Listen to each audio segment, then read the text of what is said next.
Hello. Hello. হ্যাঁ ছোট সাহেব। বলছি ওদিকে সব ঠিক আছে তো? হ্যাঁ ছোট সাহেব, আমরা বাড়ির বাইরেই বসে আছি, এখনো তো কেউ বের হয়নি। ঠিক আছে, কোনোভাবে যেন কোনো রকম ভুল না হয়। হ্যাঁ, এই চল।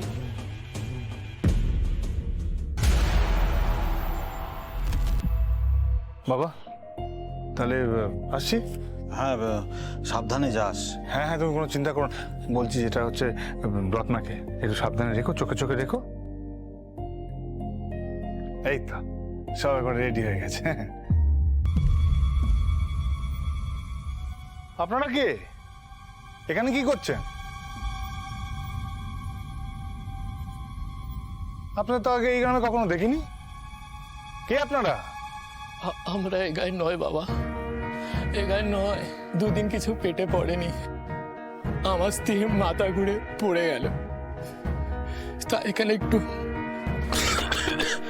বিশ্রাম নিচ্ছি। সে কি, দুদিন ধরে আপনারা কিছু খাননি? আরে এই রত্না, শোন শোন শোন, বলছি একটু খাবারের ব্যবস্থা করে দেন না।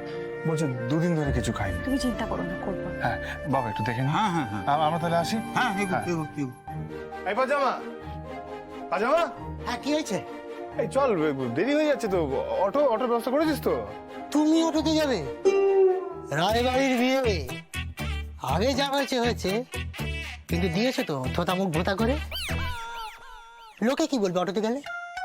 আর শোনো, আজ থেকে তোমার নতুন এন্ট্রি হবে, পুরো ধুম ধারাক্কা। চলো, রেডি আছে সব, দেখবে চলো। দেখি কি রেডি করেছিস।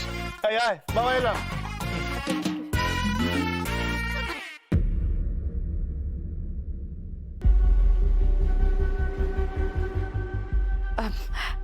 আপনারা একটু বসুন, আমি খাবার নিয়ে আসছি, কেমন?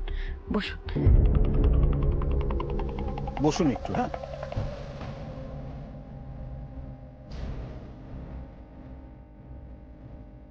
এই হলো রত্না, ভালো করে মেপে নে।